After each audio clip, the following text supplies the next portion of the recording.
Meus irmãos, vamos abrir as nossas Bíblias na carta do apóstolo São Paulo aos Filipenses. Filipenses capítulo de número 3.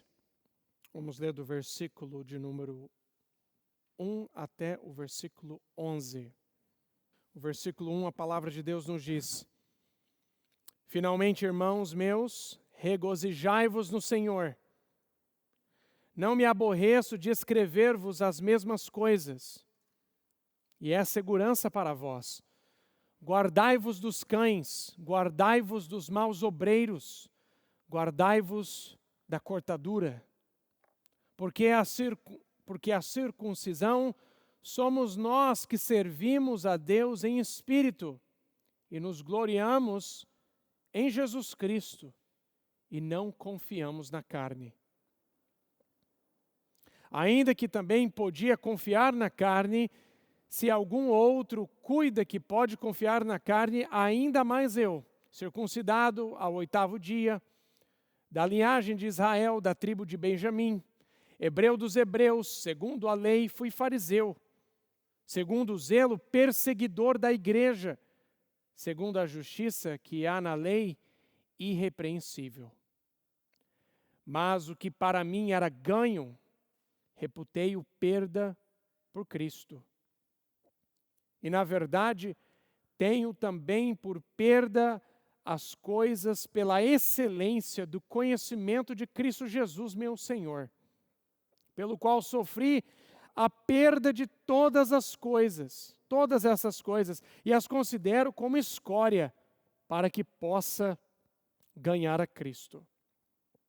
E seja achado nele, e não tendo a minha justiça que vem da lei, mas a que vem pela fé em Cristo, a saber, a justiça que vem de Deus pela fé, para conhecê-lo, e o poder da sua ressurreição, e a comunicação das suas aflições, sendo feito conforme a sua morte, para ver se de alguma maneira eu possa chegar à ressurreição dentre os mortos. Amém. Fique com sua Bíblia aberta, vamos continuar meditando nesse texto da palavra de Deus. A minha mensagem essa noite é: alegrai-vos no Senhor, regozijai-vos no Senhor. Meus amados irmãos, o texto que nós lemos, o apóstolo Paulo escrevendo, inspirado pelo Espírito Santo, envia essa carta à igreja de Filipos, e essa é a igreja que foi a primeira igreja que o apóstolo Paulo planta no leste europeu. Ele enfrenta grandes desafios, ele manda essa carta para encorajar a igreja. Ele diz: alegrai-vos no Senhor.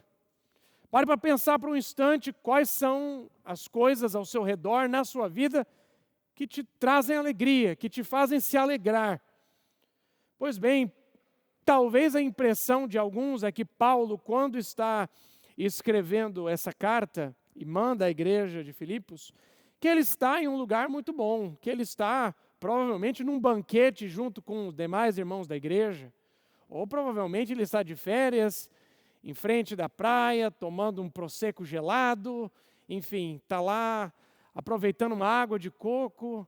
Será que é essa a condição do apóstolo Paulo quando ele escreve a carta à igreja aos irmãos, aos filipenses?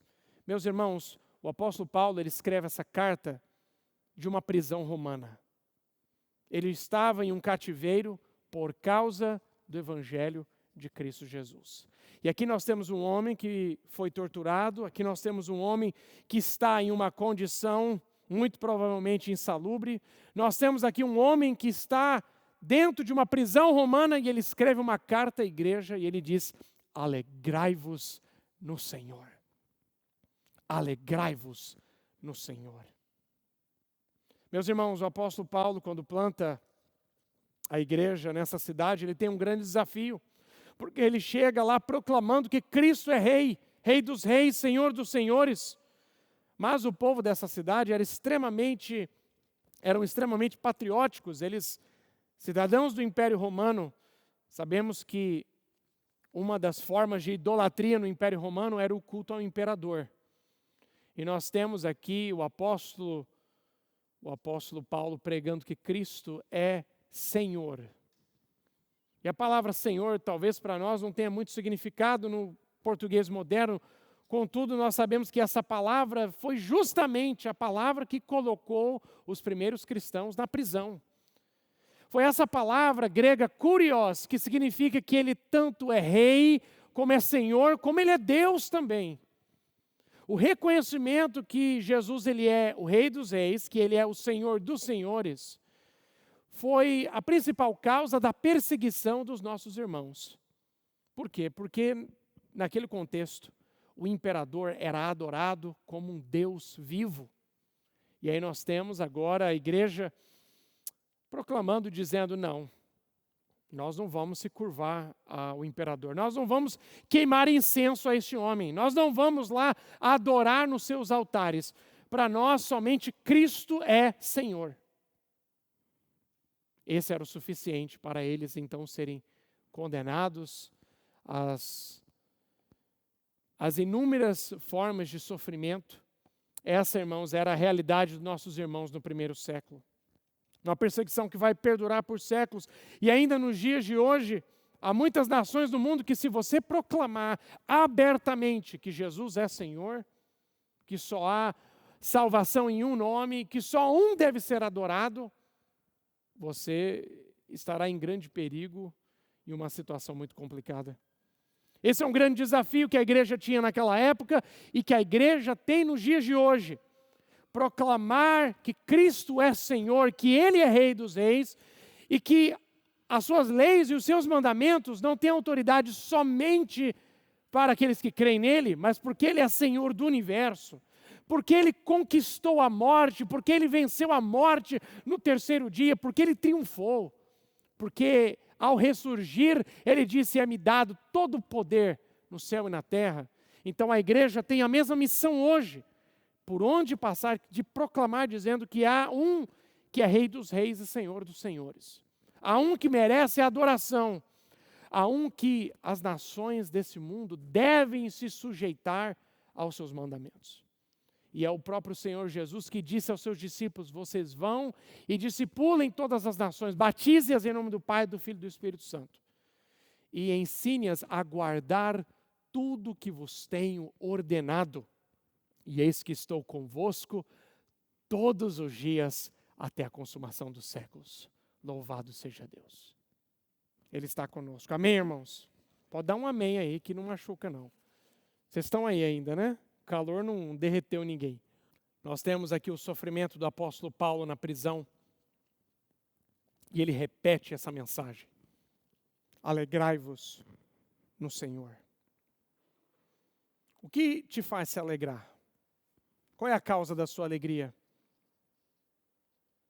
Alegrar-se no Senhor significa extrair de Deus a fonte da nossa alegria. Significa olhar para Deus como a fonte da minha força e da minha alegria. Alegrar-se no Senhor vai além das circunstâncias ao nosso redor. Porque nós temos aqui um homem que perdeu absolutamente tudo. Diferente do que os falsos mestres aí ensinam, adeptos da teologia da prosperidade, de uma teologia triunfalista, que crer em Cristo te dará tudo que você sonha e deseja. Nada além do que a pregação que o diabo fez na tentação de Jesus. Se prostrado me adorares, eu vou te dar tudo isso. Pois bem, nós temos aqui um homem que foi fiel a Cristo até a morte, e que ele diz que ele perdeu todas as coisas por causa de Cristo. Mas o que ele perdeu para ele era um ganho inestimável. Bendito seja Deus. O que ele recebeu, o que ele desfrutou em Cristo Jesus, superou todo o sofrimento que este homem passou na carne por causa do seu testemunho de Cristo. O que te traz alegria? Veja, meus irmãos, que o mandamento aqui é claro, ele nos manda se alegrar no Senhor, regozijar-se no Senhor. Desde a infância nós aprendemos a nos alegrar. Como assim? Eu lembro que na ocasião do aniversário da minha filha, de 1 ano, Nós estávamos ali cantando parabéns e todo mundo ali tentando ensiná-la a bater palma, cantar junto. Por quê? Porque isso não vem de fábrica. Da onde que vem essa história de a gente, no dia do nosso, que a gente está mais velho, tecnicamente mais próximo do fim dos nossos dias, da onde que vem essa ideia que a gente tem que festejar isso? É algo que nós aprendemos. Porque nós aprendemos a sermos gratos a Deus por mais um ano de vida. Então, desde a infância, nós aprendemos a nos alegrar. Meus irmãos, da mesma forma que nós ensinamos os nossos filhos que há motivos para eles se alegrarem, nós devemos ensinar os nossos corações e a nossa alma e dizer que temos razões para nos alegrar no Senhor nosso Deus. Nós precisamos aprender a nos alegrar no Senhor. A palavra de Deus nos diz que agrada-te do Senhor e Ele satisfará o desejo do seu coração. Acontece que muitos estão preocupados só com a segunda parte desse versículo. E Ele satisfará o desejo do meu coração. Mas veja que a primeira parte diz que você tem que se agradar do Senhor. O seu coração tem que aprender a amar a Deus, amar as coisas de Deus, amar a vontade de Deus, a ponto de que o seu coração foi transformado de tal forma que agora o que você quer é o que Deus quer. E a tua vontade agora está sendo conformada à vontade de Deus para você. E aí o que você pede, você se agrada no Senhor, Ele concede o desejo do teu coração, porque o seu coração foi transformado a um coração segundo o coração de Deus. Louvado seja o nome do Senhor. Nós precisamos, irmãos, aprender a nos alegrar em Deus. Nós estamos buscando nas circunstâncias ao nosso redor razões para nos alegrar. E eu olho para o apóstolo Paulo e ao redor desse homem não tem absolutamente nada. Provavelmente o que ele tem ali são ratos, uma condição insalubre, soldados da pretória romana, homens que estão ali para mantê-lo no cativeiro. Que razão humana esse homem tem para se alegrar? Nenhuma. Mas ele tem todas as razões do universo espirituais em Cristo Jesus para se alegrar em Deus. Louvado seja o nome do Senhor. Abra comigo agora no Evangelho de São Lucas, capítulo 10. O contexto dessa passagem, Jesus seleciona 70 discípulos, os envia com uma missão de proclamar o reino de Deus. Ele os envia para curar os enfermos, proclamar o reino de Deus, para eles entrarem nas cidades e nos vilarejos.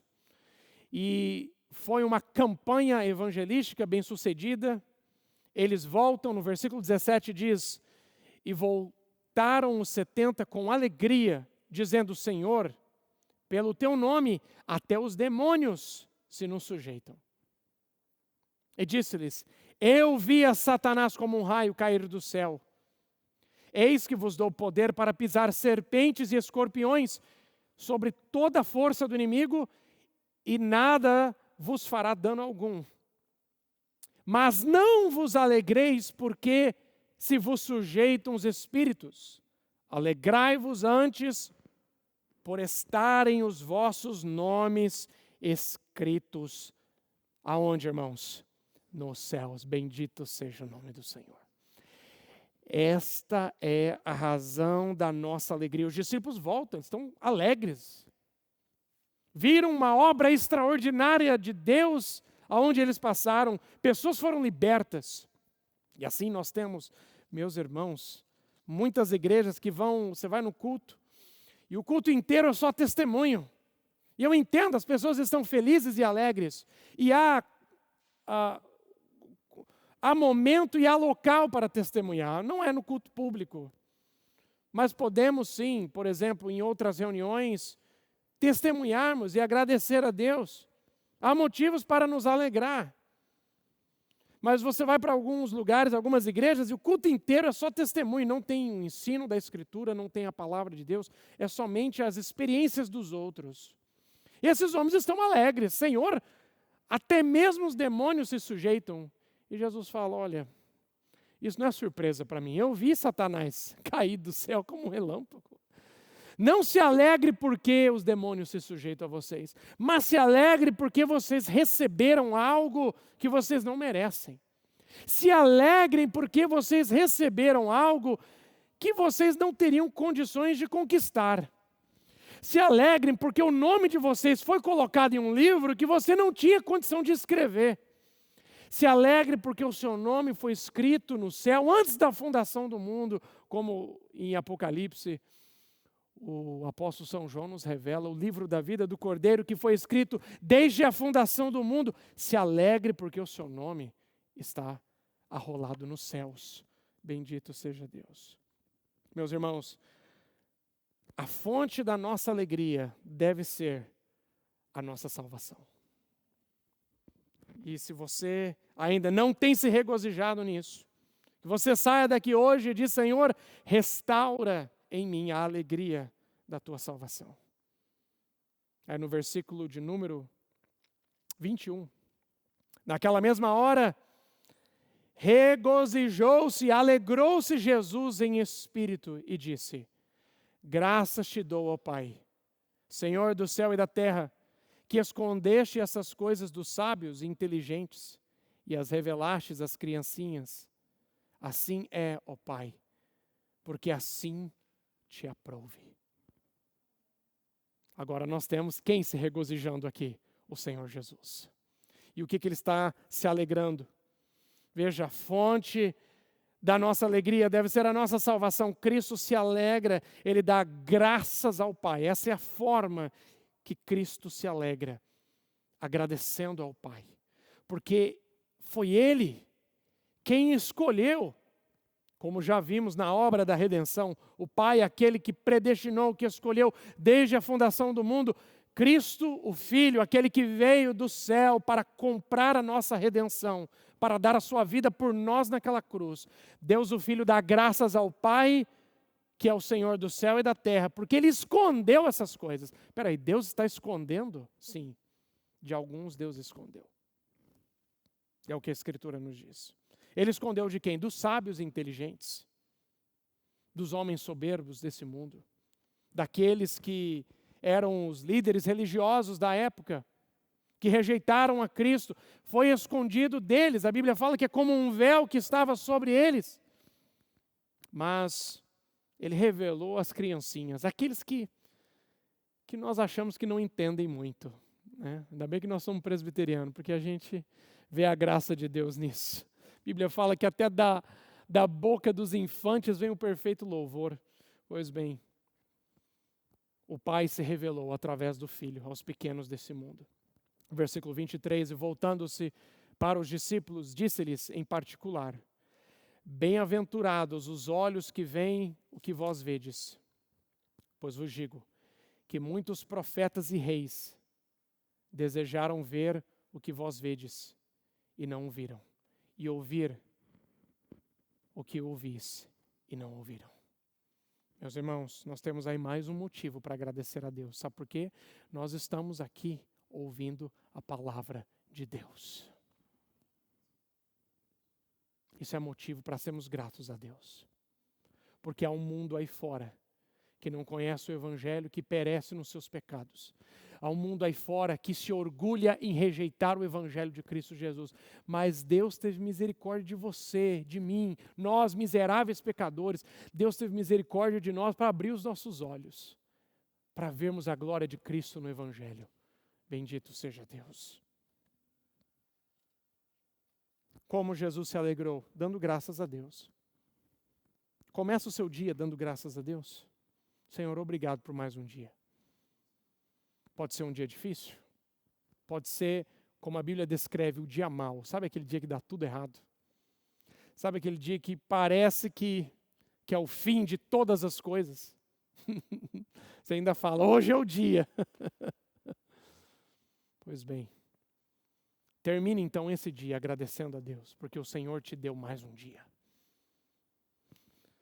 Olha para a redenção que há em Cristo Jesus, o sacrifício que Ele pagou por você, para a alegria da nossa salvação de Cristo. Extraia de Cristo, meus irmãos, a alegria da sua salvação. Nós temos um mandamento em Filipenses. Qual é o mandamento? Alegrai-vos no Senhor. Não é uma opção, é um mandamento. Como podemos nos alegrar em Cristo? Meus irmãos, nós vemos aqui no capítulo 3, no versículo 1, o apóstolo Paulo, ele diz, olha, vocês devem se alegrar no Senhor. E eu não me aborreço de escrever-vos as mesmas coisas. Isso é segurança para vós, é segurança para vocês. Então, o primeiro mandamento que nós temos aqui é que nós devemos solidificar ou fundamentar a verdade de Deus nos nossos corações. Nós devemos firmar nos nossos corações a palavra de Deus e a promessa de Deus. Essas verdades que nós encontramos em toda a Escritura, as maravilhosas promessas de Deus, que o apóstolo Paulo, escrevendo à igreja de Corinto, diz que em todas as promessas de Deus nós temos o sim e o amém. Essas benditas promessas do Senhor. Que promessas são essas? Promessas, irmãos, maravilhosas em que Cristo em nós é a esperança da glória. Promessas essas que eu nunca te deixarei, não te abandonarei. Que ainda que andemos, meus irmãos, pelo vale da sombra da morte, não temerei mal algum, porque o Senhor está comigo. A tua vara e o teu cajado me consolam. Essas promessas maravilhosas de Deus, elas precisam estar fundamentadas nos nossos corações. Porque no dia em que a tentação vier, no dia que o dia mal chegar, você poderá se alegrar no Senhor. Porque a sua fonte de alegria não será as circunstâncias ao seu redor, mas a fonte da sua alegria é a graça e o favor de Deus sobre a sua vida. Aleluia. Fundamente isso no seu coração, solidifique isso. Veja, irmãos, que a repetição ela é um método que Deus usa para nos ensinar. Você passa por uma dificuldade hoje? Deixa eu te falar, ano que vem você já vai ter outra dificuldade. Mas peraí, por que que... Como assim, Senhor? Eu não gosto dessa igreja não, porque cadê a vitória, cadê a bênção? O pastor só fala que vai ter mais dificuldade na frente. Como assim? Deus usa da repetição para tratar conosco. Tem situações que você viveu hoje e que talvez você possa viver de novo amanhã. Deus, na sua providência, na sua sabedoria, vai ordenar todas as coisas, como diz Romanos capítulo 8, que todas as coisas vão cooperar para a nossa salvação. Deus, irmãos, vai fechar portas na sua vida e você vai olhar, Senhor, por que essa porta se fechou? Porque Deus não queria que você entrasse ali. Porque ali talvez era a tua perdição. Mas louvado seja o nome do Senhor, que Deus cuida de mim e de você. Deus cuida de nós. E Deus então vai repetir na sua palavra inúmeras vezes. Por exemplo, não temas. Não temas. Por quê? Porque nós somos tentados diariamente a temer. Temer o amanhã. O que será de mim? O que será da minha família? Confia no Senhor. Diz a tua alma. Tem hora que devemos dizer ao nosso coração, alegra-te, espera em Deus. Alegra-te em Deus. E nós vemos aqui no capítulo de número 3, no versículo 1, ele diz, escrever as mesmas coisas, repetir, inculcar isso em vocês, isso é segurança para vós, isso não é motivo de aborrecimento. A tradução em inglês diz que isso não é motivo de tédio.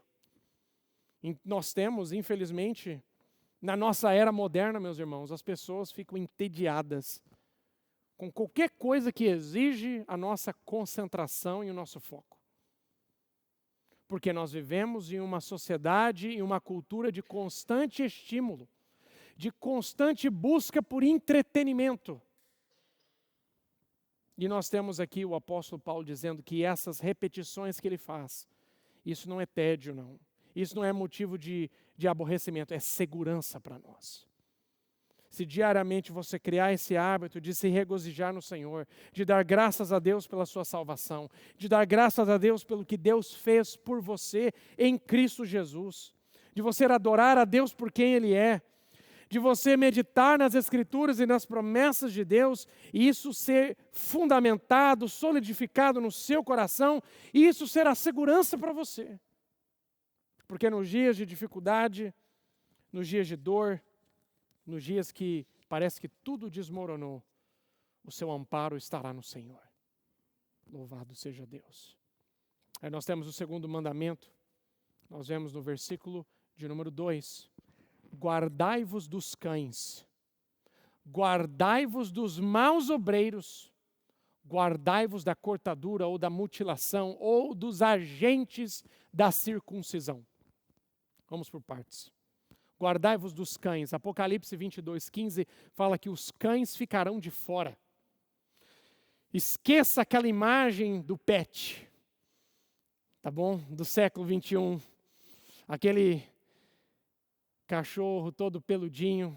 Dá uma agonia, eu vou para o Brasil, eu vejo aqueles cachorros tudo peludo, naquele calor do Brasil. Não sei como que eles sobrevivem. Esquece essa imagem. Nós estamos falando aqui dos cães ferozes. Dos cães que matavam, que se amontinavam para matar mesmo, para destruir.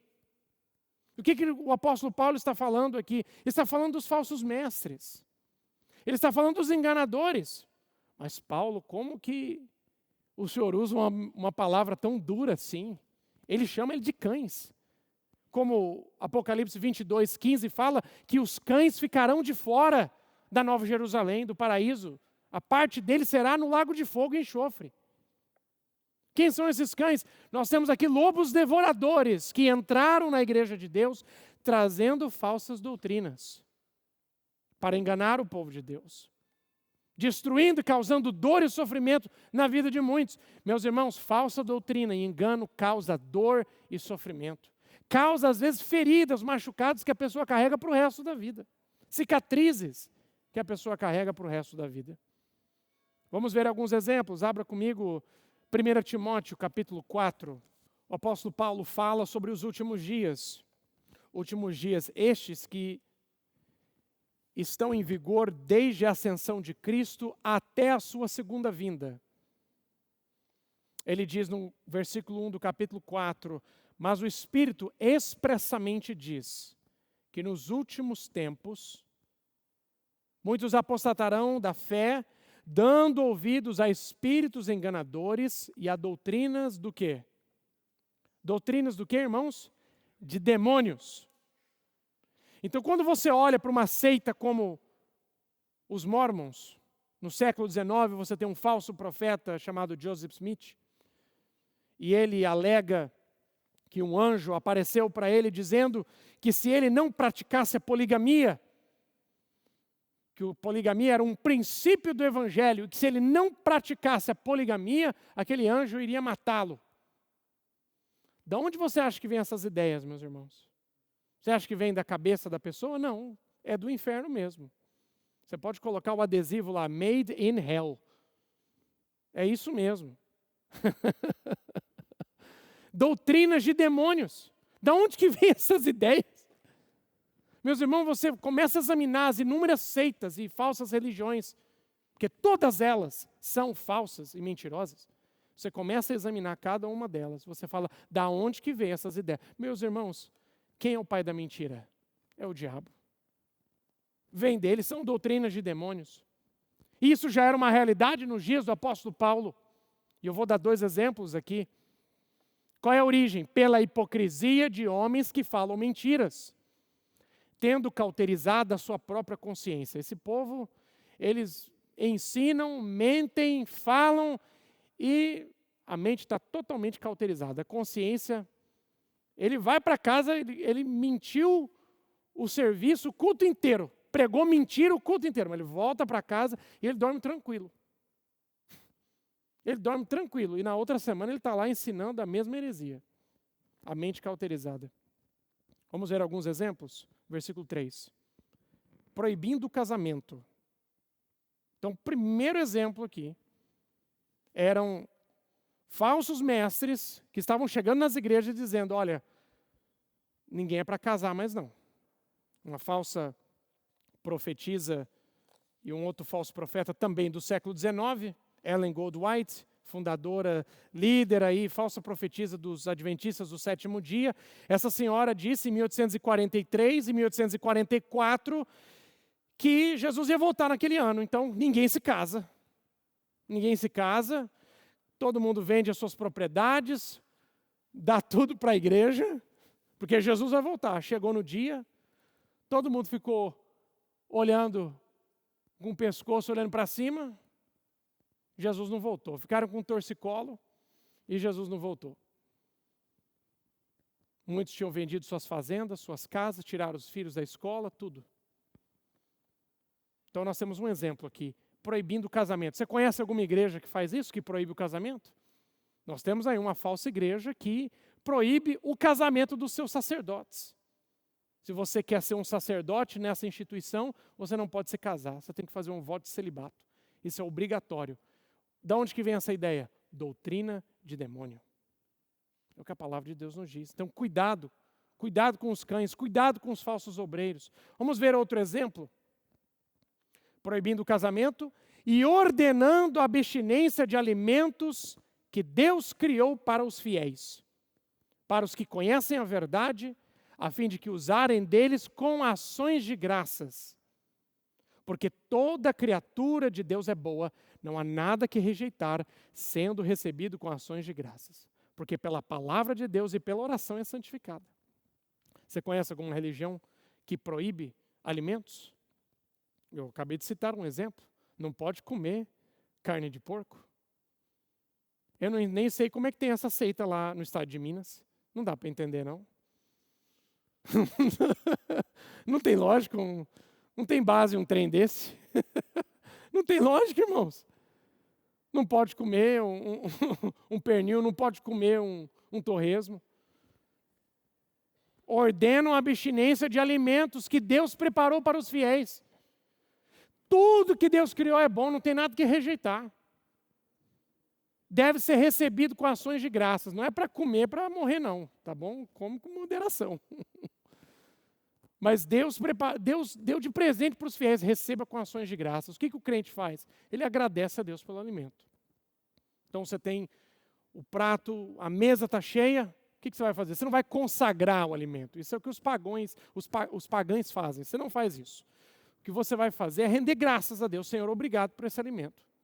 Porque o Senhor me deu a provisão desse alimento à mesa. Lembra do pobre, da viúva, lembra dos missionários.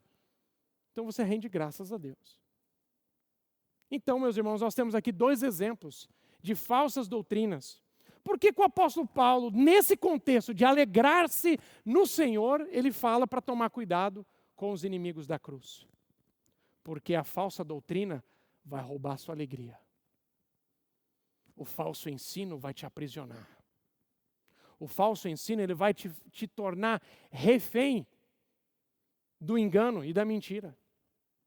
Nós temos aí, meus irmãos, aqueles que estão mergulhados na falsa teologia da prosperidade. A pessoa está dentro de uma falsa igreja que prega tal doutrina e a expectativa é que você tem que ser bem-sucedido. Porque se você não for bem-sucedido, se os seus negócios não forem bem, se você não tiver um carro do ano, se você não tiver uma casa própria, se você não tiver isso, se você não tiver aquilo, você não é abençoado por Deus. Pois bem, nós temos pessoas ali dentro aprisionadas nesse engano de Satanás. E as pessoas estão sempre ali medindo a sua espiritualidade com base no que elas possuem.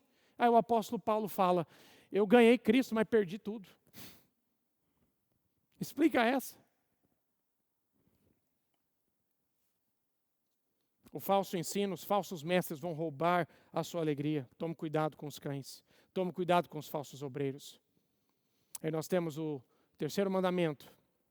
Volta lá para Filipenses capítulo 3. Vamos ler aqui o versículo de número 3. Ele diz assim, porque a circuncisão somos nós, que servimos a Deus em espírito, e não nos gloriamos. E nos gloriamos em Jesus Cristo e não confiamos na carne. Qual é o mandamento aqui? Não confia na carne. O que o apóstolo Paulo se refere quando ele diz não se glorie, não confie na carne? Ele vai começar a dizer, a descrever aqui o seu pedigree religioso. Confiar na carne aqui é a pessoa confiar nas regras da sua religião e a prática perfeita dessas regras para a sua salvação, em vez de confiar em Cristo. É a pessoa olhar para a sua performance como um meio de salvação e não um sacrifício único e perfeito de Cristo Jesus. Isso aqui é confiar na carne. É a pessoa olhar para si como tendo a capacidade de conquistar a vida eterna. E tem alguns que até dizem isso, né? Que com a graça de Deus vou conquistar a vida eterna. Irmãos, quem conquistou foi Jesus. Nós só recebemos pela graça de Deus. Quem conquistou foi Cristo por nós. Louvado seja Deus. Então toma cuidado, não confia na carne. O que nós temos aqui? Nós temos aqui confianças humanas, certezas humanas, com base em performances. Assim são as principais e todas as falsas religiões desse mundo, porque todas elas ensinam salvação por obras, que o homem, sendo uma boa pessoa, vai reencarnar, vai voltar a viver, vai para o paraíso, vai para o céu e etc. Somente o cristianismo bíblico diz que ninguém merece o céu, todos estão perdidos e você só é salvo pela misericórdia de Deus. Louvado seja Deus. Dá um amém aí, irmãos. Ainda estão aqui, né? Glória a Deus. Não confia na carne. Não confia. Meus irmãos, essa é uma tentação. É uma tentação para nós crentes. Porque aí o camarada ora 12 horas por dia. Aí ele só fica olhando para o outro que não ora. É uma coisa de performance. Ele começa, assim muitos batem no peito e começam a dizer, você pergunta para ele, por que você é crente? Qual é a certeza da sua salvação? Ah não, porque eu cresci no Evangelho, eu cresci na graça. Meu avô, minha família, e tenho um pedigree de ouro. Aí Paulo começa a dizer, mais do que todos vocês judaizantes, eu podia me gloriar muito mais que todos vocês, porque eu tenho pedigree de verdade. O apóstolo Paulo ele diz, fui circuncidado no 8º dia, sou da linhagem de Israel, da tribo de Benjamim, ele sabia de que tribo ele era, hebreus dos hebreus, foi perseguidor da igreja, era um homem que seguia a justiça segundo a lei, irrepreensível. Mas nada disso era suficiente para salvá-lo. Ele foi salvo quando Jesus derrubou ele e abriu os olhos dele. Aí ele viu que a salvação vinha de Cristo Jesus. Louvado seja Deus. É curioso até que ele fica cego, né? Diante da majestade de Cristo, ele fica cego. É justamente para ele ver que ele não tinha para onde ir, não tinha caminho mesmo. O caminho é só Jesus. O caminho é só Cristo, meus irmãos. Não dá para você olhar para você e começar a achar que você vai merecer algo de Deus.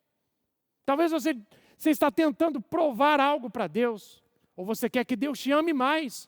Meu irmão, Deus já te ama mais do que você pode imaginar. Não há nada que você possa fazer que fará Deus te amar mais. Porque Deus já te amou tanto que Ele deu o seu Filho unigênito.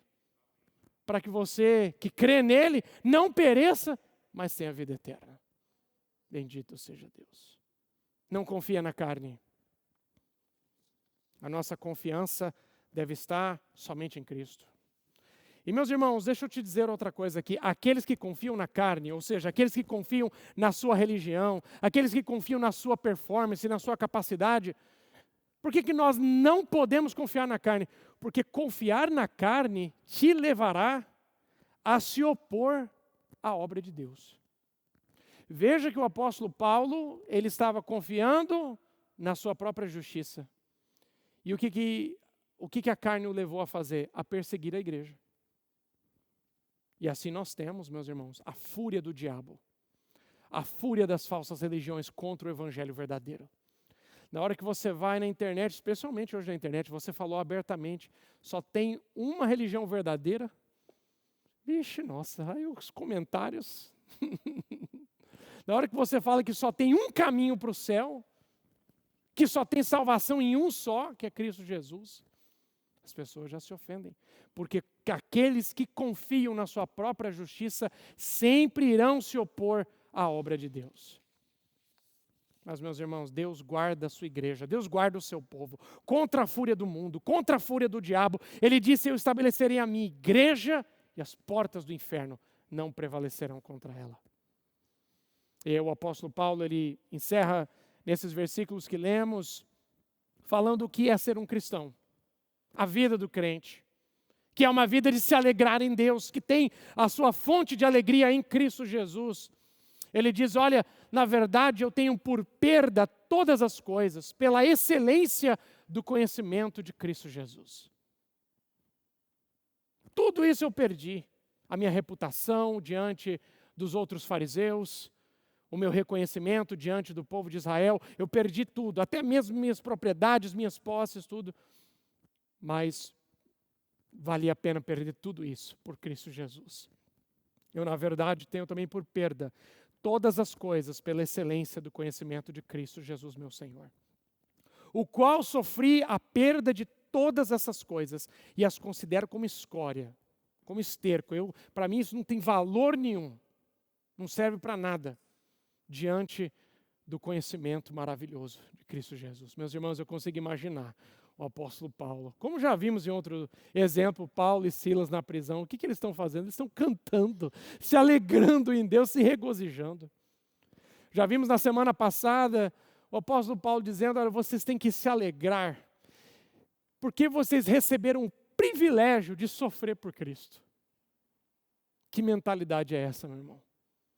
É aquele que se regozija, é aquele que nasceu de novo, porque Cristo é o valor supremo da minha vida.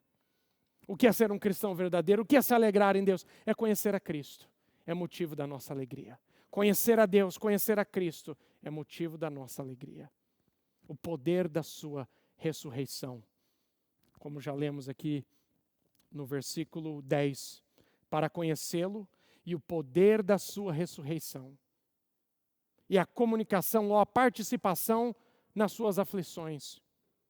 Nós temos irmãos ao redor do mundo que são perseguidos pela sua fé. E alguns deles têm o privilégio de carregar até no seu corpo as marcas de Cristo, porque estão sofrendo por causa do Evangelho de Cristo Jesus.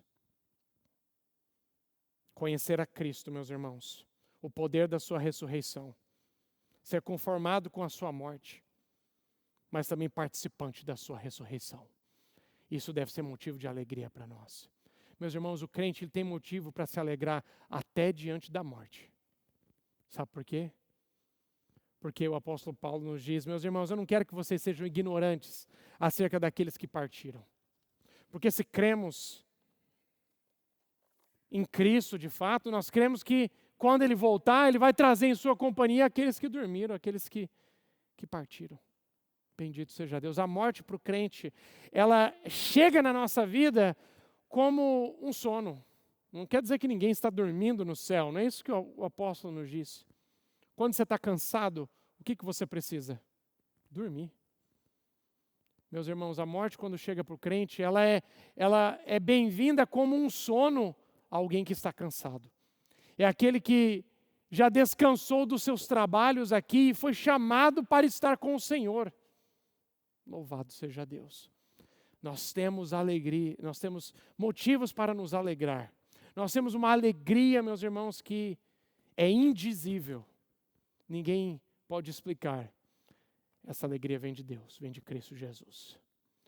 Então, que você saia daqui nessa noite compreendendo essa verdade de Deus. Alegre-se no Senhor. Seja grato a Deus. Alegre-se em Deus. Regozije-se no Senhor. Talvez você ainda não alcançou tudo que você queira. Talvez você ainda não está vivendo a melhor fase da sua vida. Mas alegre-se no Senhor. Porque a sua alegria vem de Deus. A sua alegria vem de Cristo Jesus. O mundo tem a sua alegria com as coisas das circunstâncias, as coisas ao nosso redor, os bens que possuímos, as pessoas que nos rodeiam. A nossa alegria vem daquele que vive dentro de nós. Cristo Jesus. Cristo em nós, a esperança da glória. Amém. Amém.